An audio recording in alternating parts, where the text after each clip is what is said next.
Pramod sir नमस्कार। नमस्कार नमस्कार साहब। जी।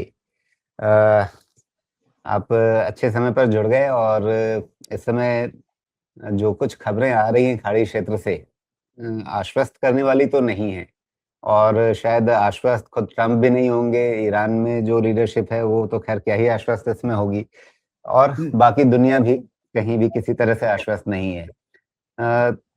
पहले शायद अमेरिका इजराइल को लगा होगा कि भाई एक दिन के अंदर हम टॉप लीडरशिप को खत्म कर देंगे, 4 दिन के अंदर जनता सड़कों पे आ जाएगी और 5वें दिन हम वहां पे विजेता बन करके नई रिजीम को अपने मनमर्जी अपनी कठपुतली सरकार को बिठा रहे होंगे। पूरा प्लान फेल हो गया क्या? हाँ, देखिए अभी हम एक सरसरी निगाह से तो ये बात कह सकते हैं, पर हम जैसा हम सोचते हैं या आप मीडिया में बहुत सारी चीज़ें आ रही हैं, क्या इतने मूर्ख या इतने नासमझ लोग हैं जो इन सारी चीज़ों को प्लान करते हैं? मान लेते हैं थोड़ी देर के लिए कि इतने नासमझ ही होंगे, पर पिछले कई महीनों से आप देखिए तैयारी इस चीज़ की चल रही थी। तो ये इश्यू अभी हमें अभी कुछ दिन और इंतज़ार करना पड़ेगा कि आखिर किस चीज़ के लिए वो इतना सब कर रहे थे। इसमें सफल या विफल हुए तो ये अभी कुछ समय बाद पता लग पाएगा, क्योंकि आखिर वो क्या चीज़ है जिसके लिए वो इतना इन्होंने करीब 3 हफ्ते हो जाएँगे अब। आज 14 तारीख है, तो 15-16 मतलब 2-4 दिन और आप कम से कम आज ती 15वां 3 दिन है। हफ्ते। हाँ, हाँ, तो अभी वैसे हालाँकि किसी भी लड़ाई के लिए ये काफ़ी होता है, पर अगर आपको इराक की लड़ाई याद होगी तो करीब डेढ़ 2 महीने लग गए थे उसमें। और ईरान तो इराक से छोटा नहीं है, ज़्यादा तकनीकी दृष्टि से भी और सेना भी उसकी ज़्यादा मज़बूत है। पर ये भी है कि इज़राइल और अमेरिका एक लंबे अरसे से इस लड़ाई की तैयारी कर रहे थे। तो फिलहाल तो अभी हमको यही लगता है कि वो लोग बहुत या तो नासमझी से उन्होंने किया या अगर किसी समझ से किया, तो वो क्या समझ थी अब हमें इसका इंतज़ार करना पड़ेगा, देखना पड़ेगा। जी। अब इस समय दुनिया में सबकी जिज्ञासा ये है कि भई वहाँ पर शांति कब स्थापित हो पाएगी और किस तरीके से होगी? क्या अमेरिका अब एग्ज़िट रूट खोज रहा है, फँस चुका है और उसे निकलने का रास्ता चाहिए? या ईरान के पास क्या ये क्षमता है कि वो इस युद्ध को ज़्यादा लंबा खींच पाएँ? या वो एक त्रिशंकु वाली स्थिति बनी रहेगी कि युद्ध रुका भी नहीं है, लेकिन युद्ध की इंटेंसिटी बहुत लो हो जाएगी, जिसके बीच में बीच-बीच में खबरें आती रहेंगी कि फलाँ जगह मिसाइल गिर गई, फलाँ जगह रिफाइनरी ध्वस्त हो गई, फलाँ जगह टैंकर तोड़ दिया गया। यही सवाल है, 2 सवाल असल में ज़्यादा बड़े हैं। एक तो जिस रेजिम चेंज की बात करके अमेरिका ने शुरुआत की थी। रेजिम चेंज का मतलब है कि जो वहाँ का एक रिलीजियस जो स्ट्रक्चर है शासन का और जो ताकत है, वो ख़त्म करके एक नई व्यवस्था को वो जिसमें कि डेमोक्रेसी भी हो और खुलापन हो, क्या वो कर पाएँगे? दूसरा शायद न्यूक्लियर जो पावर है एनर्जी के जो उनके सोर्सेज़ हैं, उनको ख़त्म करने या उन पर कंट्रोल करने की बात सोची गई थी। तीसरा जो इश्यू समझ में आता है वो ये कि चूँकि इज़राइल के अस्तित्व को इस वक़्त ईरान ही है जो पूरी तरीके से नकारता है, क्योंकि जो जो जीसीसी की जो 4-5 स्टेट्स हैं जो सऊदी अरब, बहरीन, यूएई, इन लोगों ने लगता है कि कोई समझौता जो कि अब्राहम एग्रीमेंट के साथ शुरुआत हुई थी और अब लगता है कि सऊदी अरब भी उसमें शामिल हो जाएगा। उसके पहले जॉर्डन और इजिप्ट वगैरह पहले से ही इस व्यवस्था के साथ आ गए थे। सिर्फ़ एक इज़राइल आखिरी काँटा, ये ईरान एक आखिरी काँटा समझ में आता था। तो एक, क्या वहाँ पर रेजिम चेंज करने की बात अचीव कर पाएँगे अमेरिकन्स, इज़राइली? दूसरा, क्या वहाँ न्यूक्लियर जो भी इंस्टॉलेशंस हैं उनको पूरी तरीके से ख़त्म कर पाएँगे? और तीसरा, क्या ऐसी कोई व्यवस्था आ पाएगी जिसमें कि इज़राइल और ये सारे देश मिल कर के कोई एक वहाँ पर ऐसी व्यवस्था कर सकें ताकि अमेरिका वहाँ से वापस जा कर के पूर्व की तरफ जो चाइना और उधर ध्यान दे सके। ये एक लॉन्ग टर्म समझ बनती है। इस समझ का ही अब अगले 1-2 हफ्ते में ज़्यादा से ज़्यादा पता लग देखिए एक चीज़ आप समझ लीजिए कि अमेरिका अगर रिट्रीट करेगा, वापस जाएगा, तो ये उसकी बहुत बड़ी पराजय होगी। अब वो वापस जाने की स्थिति में नहीं है, अब तो वो फँस गए हैं कहिए रादर या कहिए कि वो उनकी परीक्षा हो रही है उनकी ताकत की भी और ईरान की भी। जी। यहीं पे आप अभी राष्ट्रपति ट्रंप के ताज़ा 1-2 दिन के बयान देखिए। कहीं पे वो जी7 में जाकर के कहते हैं कि ईरान बस अब सरेंडर करने वाला है, हार चुका है ईरान। और फिर अभी बिल्कुल ताज़ा बयान उनका एक देखने को मिला कि कह नहीं सकते युद्ध कितना लंबा खींचेगा, कब खत्म होगा। देखिए, एक तो आप गौर करिए कि डोनाल्ड ट्रंप सुबह, शाम, दोपहर अक्सर मीडिया से कुछ न कुछ लड़ाई के बात बोल रहे हैं। तो कोई राष्ट्रपति इतना ज़्यादा मीडिया के सामने आकर के बोल रहा है, वो भी अलग-अलग किस्म की बातें। तो ये अपने आप में हैरत में डालने वाली बात है। आम तौर पर आपने देखा होगा लड़ाइयों जो भी लंबी लड़ाई या बड़ी लड़ाइयाँ होती हैं, उसमें रक्षा विभाग का कोई प्रवक्ता या सेना का कोई प्रवक्ता अक्सर दिन में 1 बार या 2-3 दिन में 1 बार चीज़ों को मीडिया के सामने बताता है।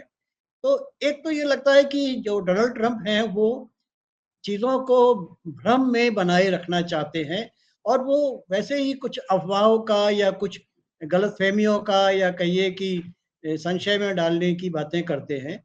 ये लोगों से या जनता से बात करने की को संबोधित करने की बातें हैं। अंदर क्या बातें होती हैं या वो रियल उसमें जो भी इश्यूज़ हैं, वो तो हम नहीं जानते। उनका अनुमान लगा सकते हैं या जो विशेषज्ञ हैं, उनकी बातों को ध्यान दें तो पता चल सकता जी। लेकिन प्रमोद जी इस बीच में इस युद्ध का दायरा बढ़ता हुआ दिख रहा है, ये बहुत स्पष्ट है। क्योंकि इससे पहले जब लड़ाई हुई थी तो बहुत ज़्यादा जो रिफाइनरीज़ या तेल उत्पादन वाली फैसिलिटीज़ हैं, उन पर बहुत ज़ोर नहीं था। इस बार साफ दिख रहा है कि ईरान के तेल उत्पादक संयंत्रों पे भी हमला किया जा रहा है। ईरान की ओर से जो जवाब दिया जा रहा है, उसमें भी ये चीज़ हो रही है। और अब उनका जो खार्ग द्वीप है, मुझे करेक्ट कर दीजिएगा अगर मैं नाम गलत बोल रहा हूँ। जो उनके खार्ग द्वीप जो कहते हैं कि उनके ईरान के तेल उत्पादन और निर्यात दोनों के लिए बहुत ज़्यादा महत्वपूर्ण है। उनका अधिकांश उत्पादन उसी रास्ते से रूट होता है। तो वहाँ पर हमला किया जा रहा है, उसको कब्ज़े में लेने की बात हो रही है, मतलब ऐसा मीडिया की खबरों में कहा जा रहा है। तो अगर वो हुआ तो ईरान का पूरा उत्पादन ठप हो जाएगा या उनकी पूरी क्षमता प्रभावित हो जाएगी। दूसरे अभी ताज़ा खबर ये है कि उत्तर कोरिया ने दक्षिण कोरिया पे मिसाइल अटैक किया है, ये कुछ खबरों में सामने आ रहा है। अ, ये दुबई आई की एक खबर देख रहा हूँ, उसमें ये चीज़ है। ब्लूमबर्ग की ओर से भी है कि सस्पेक्टेड बैलिस्टिक मिसाइल ये उन्होंने फायर किया है, ये जापान की ओर से बयान दिया गया है।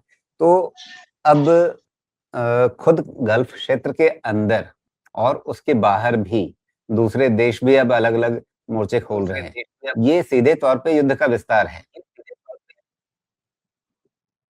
देखिए, ये मैसेज देना है, जैसे उत्तर कोरिया का आपने ज़िक्र किया।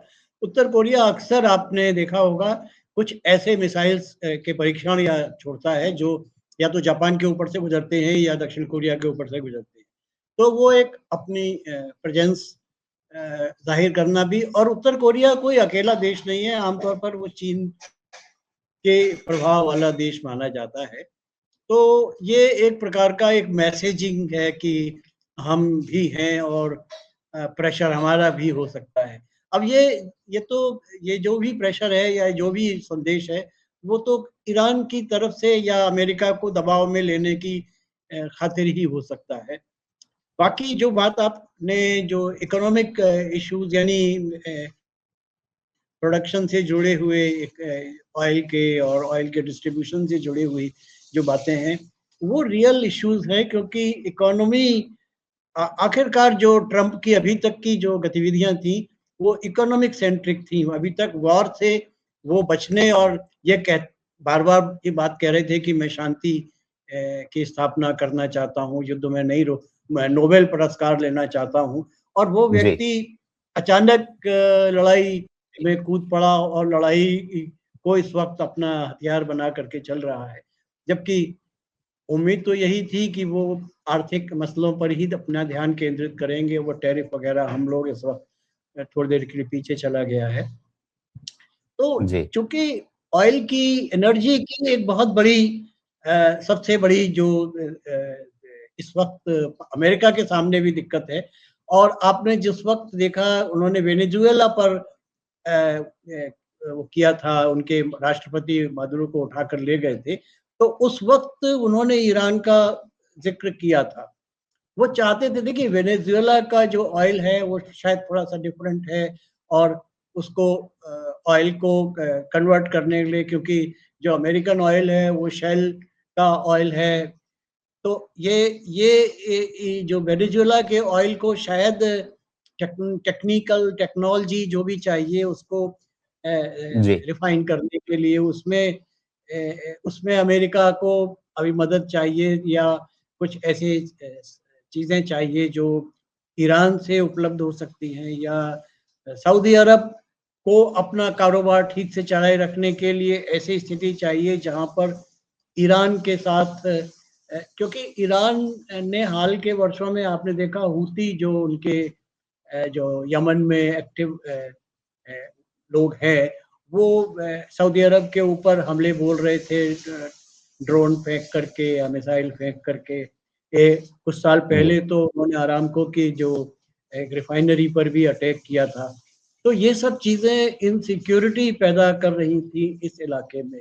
वो इन इनसिक्योरिटीज़ को, इकोनॉमी को, ऑयल की इकोनॉमी को, देखिए एक और है जो आपने देखा जिस वक़्त भारत में G20 का सम्मेलन हो रहा था, उस वक़्त एक मिडल ईस्ट का कॉरिडोर बनाने की, यूरोप तक बनाने की बात हुई कि भारत से एक समुद्री रास्ते से सऊदी अरब तक, सऊदी अरब से फिर इज़राइल के रास्ते से होते हुए यूरोप तक एक रास्ता बन सकता है, जिसमें शिपिंग और रोड्स और रेलवेज और कई चीज़ें, एक बड़ी लंबी चौड़ी योजना है। तो इन योजनाओं जी, को लागू कराने के लिए, इसके अलावा जो जीसीसी के जो आपस के देश हैं, इनके भी कुछ समझौते हैं, और इनकी 10-10 साल पुरानी योजनाएं हैं जो अ, अ, लागू कराई जानी है। तो उस सब को शायद निपटारा करने की इच्छा है इस वक्त। ये जी, ये आप जितना गहराई पे जाएंगे आपको कुछ नए नए प्रोजेक्ट्स दिखाई पड़ते रहेंगे। उसमें एक ईरान जी, एक बड़ा महंगा साबित हो रहा है अभी तक, और ईरान के भी स्टेक्स हैं, वो अगर इस बार चले गए तो फिर शायद भविष्य में, क्योंकि ये पहला मौका है जब इस इलाके में एक यूनिटी टूट चुकी है, यानी जो अरब देश हैं वो अलग एक खेमे पर खड़े हैं। कुछ समय पहले तक इसराइल के खिलाफ ये दोनों मिलकर के लड़ रहे थे, जी, अरब देश और ईरान भी एक साथ थे। हमास का बिल्कुल, जो सपोर्ट था वो पहले अरब देशों का था, लेकिन अब हमास के पास केवल ईरान का सपोर्ट है। अरब देश जी। शायद अपने थोड़ा अलग कर लिए। तो ये एक, बिल्कुल, काफ़ी अरब देश ये समझ चुके कि इज़राइल के अस्तित्व को स्वीकार करना पड़ेगा, सह-अस्तित्व रखना पड़ेगा। ये अब लग रहा है कि, वरना अरब देश भी स्वीकार नहीं करते थे, लेकिन अब ऐसा लग रहा है जी, कि वो उनके आपस की कोई समझौता हो गया है जो अब्राहमिक अकॉर्ड के बाद, क्योंकि सऊदी अरब के जी, जिस समय ये 7 अक्टूबर को हमास ने हमला किया था गाजा में, गाजा की बॉर्डर जी, पार करके, उसके कुछ समय पहले ये बात हो रही थी कि सऊदी अरब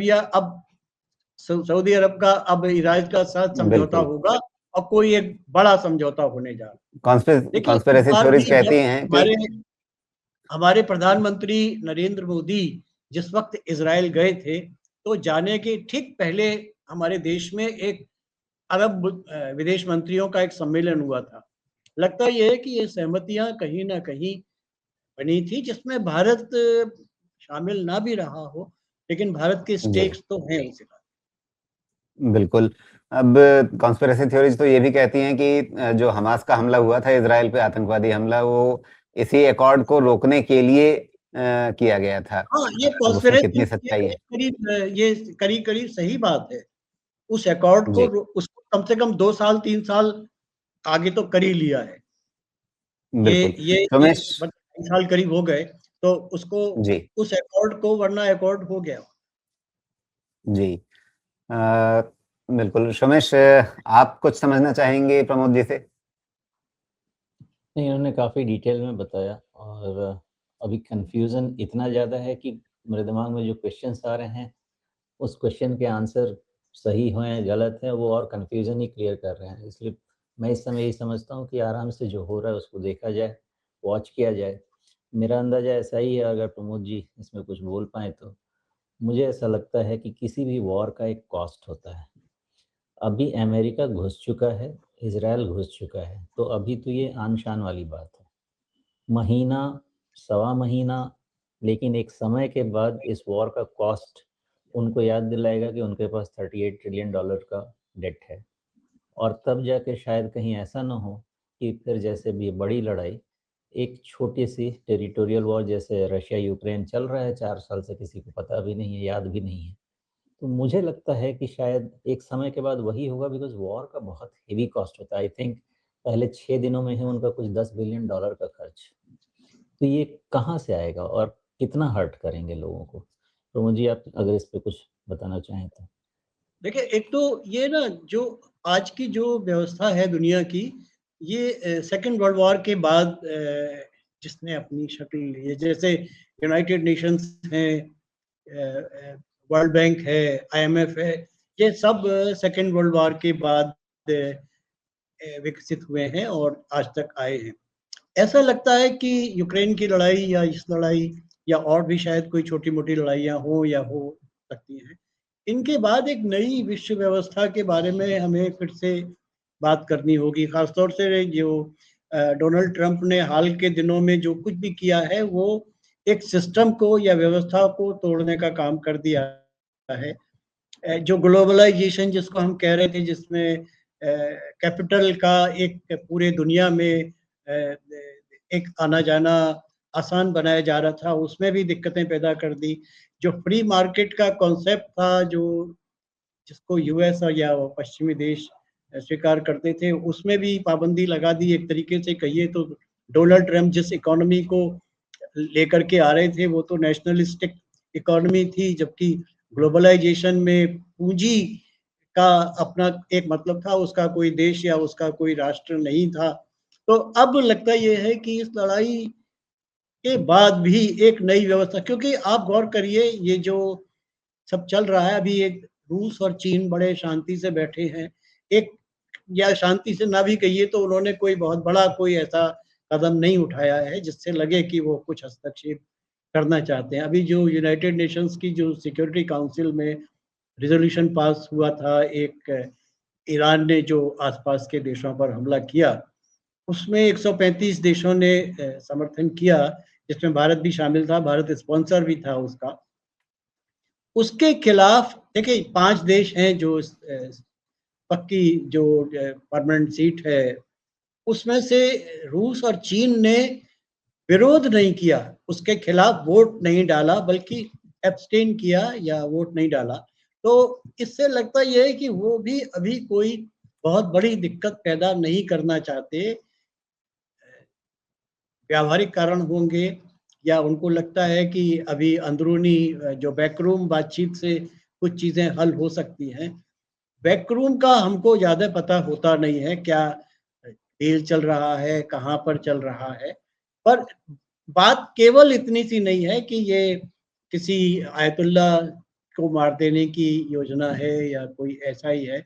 बात यही है कि आगे एक बड़ा कुछ न कुछ बदलाव आएगा। जैसे ये ब्रिक्स एक ऐसा ग्रुप बन रहा था, जो बन रहा है, जो एक अमेरिकन जो भी व्यवस्था है उसके समानांतर बनने की तैयारियों में। उस ब्रिक्स में ईरान भी है इस वक्त, और सऊदी अरब या यूएई वगैरह देश भी हैं, तो भारत भी है, तो और दक्षिण अफ्रीका या ब्राज़ील जैसे नए देश हैं। तो ये चीज़ें इन देशों के सामने या इन देशों की विचार में कहीं न कहीं है। पर फ़िलहाल अभी कोई कोई आप देखें, भारत पर कहा जाता है कि कोई बड़ा बयान नहीं दिया। अभी कोई भी देश कोई बड़ा बयान देने की या हस्तक्षेप करने की स्थिति में नहीं है, ना करना चाहता है। पर अभी आप हफ्ते 2 हफ्ते इंतज़ार करें इस लड़ाई के का वो क्या होता है नेतार्थ, या कहिए कि अंतिम परिणति क्या होती है। अंतिम परिणति अभी नहीं लगता, क्योंकि मुझे नहीं लगता कि किसी एक पक्ष की अभी फ़िलहाल कोई जीत जैसी हो रही है। लेकिन ये ज़रूर है कि अमेरिका की जो फायर पावर है, उसके मुकाबले ईरान के पास वो फायर पावर नहीं हो सकती। वो अगर चाहेंगे तो वो काफ़ी बड़े स्तर पर हमले भी कर सकते हैं। अभी वो बहुत, और ईरान किस हद तक अपनी ताकत को दिखा पाएगा, वो इसकी परीक्षा है। मुझे नहीं लगता कि वो अंत में, या तो उनके लीडरशिप के भीतर भी कहीं इस बात पर बहस चल रही हो या बात हो रही हो कि हमें किस चीज़ पर जाकर के सहमति बनानी है। पर अमेरिका का तो फिलहाल अभी यही लक्ष्य लगता है कि वो उस लीडरशिप को नहीं चाहता वहाँ, किसी भी कीमत। जी। जी, सोमेश? यहाँ पे एक्चुअली आपने जितनी सारी बातें बोली ना, इसमें नई व्यवस्था में मेरे पास फिर से सवाल आ गए और इसका जवाब अगर आप दें तो हेल्प रहेगा। पहली चीज़, नई व्यवस्था क्या बनेगी सर? आप देखें, अमेरिका की स्ट्रैटेजी देखिए, करीब $30 ट्रिलियन की इकोनॉमी, चाइना $20 ट्रिलियन की इकोनॉमी ऑलमोस्ट, यूरोप करीब $20 ट्रिलियन की इकोनॉमी, हम $4 ट्रिलियन की इकोनॉमी रफली, ठीक है ना? अब यहाँ से कंट्रोल करने के लिए टोटल, जिसको वर्चस्व कहते हैं, हम एब्सोल्यूट पावर कहते हैं, मेरा ऐसा अंदाजा है कि अमेरिका एब्सोल्यूट पावर की तरफ बढ़ना चाहता है, क्योंकि दो चीज़ों में ही वो पीछे है। उनके पास पूरा सर्विसेज है जो आज की तारीख में पूरी दुनिया को ड्राइव कर रहे हैं, आईटी टेक्नोलॉजी। उनके पास 25% से ज़्यादा वेपन एक्सपोर्ट करते हैं, पूरा वेपन वो कंट्रोल करते हैं। तीसरी मेजर चीज़ है एनर्जी, जिसके पीछे वो लग गए हैं। चौथी जो आज की तारीख में परेशानी है वो है आपकी रेयर अर्थ। कैसी व्यवस्था बनेगी जब वो एब्सोल्यूट पावर की तरफ बढ़ गए हैं और चाइना भी कुछ नहीं बोल रहा है, रशिया कमज़ोर हो चुका है, पैसे कम हो चुके हैं, हमसे तो 5 गुना चाइना ही बड़ा है इकोनॉमी में, हमसे तो 8-10 गुना अमेरिका बड़ा है, हमारा तो कोई से है ही नहीं, हम टेकर के अलावा कुछ नहीं है। हम ग्रोथ कर रहे हैं, अच्छी बात है, लेकिन हम टेकर के अलावा कुछ नहीं है। क्या व्यवस्था बनेगी जब किसी एक के पास एब्सोल्यूट पावर चला जाएगा, जो कि लास्ट बचे हुए दो चीज़ है। चाइना क्यों उठा के बोल पाता है, वो रेयर अर्थ टोटल कंट्रोल करता है, 13-14% मैन्युफैक्चरिंग का कंट्रोल करता है। अगर रेयर अर्थ से ही हाथ मरोड़ा था यूएस का उसने, अगर वो ले गया, और ऑयल तो कंट्रोल करके वेनेजुएला ले गया, ईरान ही बचा है, और क्या बचा है? तो नई व्यवस्था मुझे लग रहा है, और ऐसा नहीं लग रहा है कि ये सिर्फ डोनाल्ड ट्रंप का काम है। बिना सेनेट और कांग्रेस के कैसे हो रहा होगा, या उनके पीछे के लोगों के बिना ये सब काम कैसे हो रहा होगा? बिकॉज़ आप अटैक कर रहे हैं कंट्री को, इतना आसान नहीं है। आप बोलते हैं हम ग्रीनलैंड ले लेंगे, आप वेनेजुएला के मादुरो को ले गए, तो बिना अप्रूवल के तो ये नहीं हो रहा होगा, जहाँ तक मुझे लगता है। व्यवस्था कैसे बनेगी जब चाइना मुझे नहीं लगता है कोई हंगामा करने वाला है, बिकॉज़ वो बड़ी मुश्किल से $20 ट्रिलियन इकोनॉमी पर पहुँचा है अर्ली 2000 से अभी तक, वो नहीं डिस्ट्रॉय करना चाहेगा। रशिया बेचारा बोलेगा क्या, 4 साल 5 साल से खुद ही परेशान हो गया है। मुझे ऐसा लग रहा है कि कहीं ऐसी व्यवस्था ना हो जाए कि वर्ल्ड वॉर 1 और वर्ल्ड वॉर 2 और ये जो world war 3 according to me 2022 से जो चल रहा है, इसके बाद अमेरिका सुपर पावर से सुपर डुपर पावर ना बन जाए। बिकॉज़ कंप्लीट कंट्रोल जो चीज़ें हैं, जो वर्ल्ड को ड्राइव करने के लिए, आज के तारीख में इकोनॉमी को, वर्ल्ड इकोनॉमी को ड्राइव करने के लिए सारी चीज़ें लेता जा रहा है, और वर्ल्ड बैठ के देख रहा है।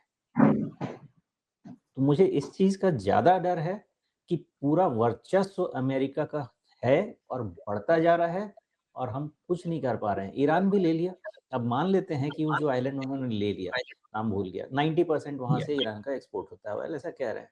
बचेगा क्या? अगर सब चीज़ वो कंट्रोल कर लेगा तो डिक्टेट कौन करेगा? अमेरिका करेगा। तो नई व्यवस्था, मुझे तो ऐसा लग रहा है, जो डी-डॉलराइज़ेशन की बात से शुरू हुई, आज के तारीख में पूरी अमेरिका के फेवर में जाती हुई दिख रही। जी। देखिए, अब एक तो आपने गौर किया होगा कि जो इस समय व्यवस्था है, वैश्विक व्यवस्था, ग्लोबल यूएन के नाम से, वो तो कम से कम बहुत सफल नहीं है। अभी वो कोई ऐसा काम नहीं कर पा रही। जैसे अगर अमेरिका ने कार्रवाई की है तो उसने अपने इनिशिएटिव पर की है, कोई यूएन का रेज़ोल्यूशन नहीं है, कोई ऐसी चीज़ नहीं हुई है जिससे लगे कि वैश्विक ताकतों की उसमें भूमिका है, सिवाय इसके कि यूएनएससी के कुछ रिजोल्यूशंस हो गए या जनरल असेंबली कोई प्रस्ताव पास कर देती है। तो यूनाइटेड नेशंस की जो सिस्टम है, जो व्यवस्थाएं हैं, उनको ज़्यादा ये प्रभावशाली बनाने के लिए अब जैसे कुछ जो नई इकोनॉमीज या जो नए चाइना के रूप में या कुछ समय बाद, अभी तो नहीं, भारत या एक जो third world countries south Africa या जो जिसको साउथ ग्लोबल साउथ कहा जा रहा है, वो धीरे धीरे, क्योंकि ये आप गौर करिए कि ये जो 20वीं सदी की सारी जो चीजें हैं, पहला युद्ध और दूसरा युद्ध, उसके पहले तो शायद इस तरीके से नेशन स्टेट्स, नए देश, ऐसी प्रवृत्तियां या ऐसे विचार नहीं हुआ करते। ये अच्छा, दूसरा ये कि इधर आपने गौर किया होगा कि जो इन्होंने डोनाल्ड ट्रंप ने जो युद्ध नीतियां अपनाई, इसके पहले तक यूरोप और अमेरिका करीब करीब एक साथ एक पेडिस्टल पर रह करके काम कर रहे थे, लेकिन ग्रीनलैंड वगैरह को लेकर के यूरोप के साथ एक मतलब कहिए कि इकोनॉमी का तो नहीं, लेकिन सिक्योरिटी को लेकर के कुछ इश्यूज खड़े हुए, और यूक्रेन की लड़ाई में वो इशू है ही पहले से। तो इधर आप गौर करें तो भारत की बहुत बड़ी आवाज नहीं है, लेकिन आगे आने वाले और दूसरे भारत जैसे देश अपने को ग्लोबल साउथ के साथ जोड़ करके एक बड़ी आवाज बनना चाहते हैं।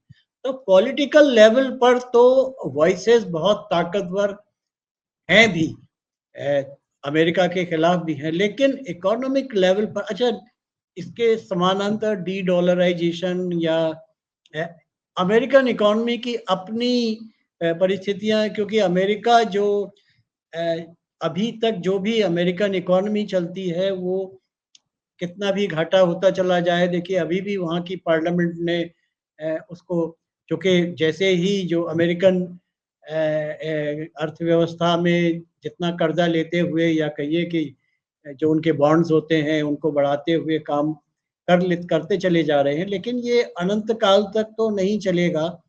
अपनी क्राइसिस को ही कम करने के लिए या बचाए रखने के लिए वो टैरिफ वगैरह की चीजें लेकर के आ रहे हैं।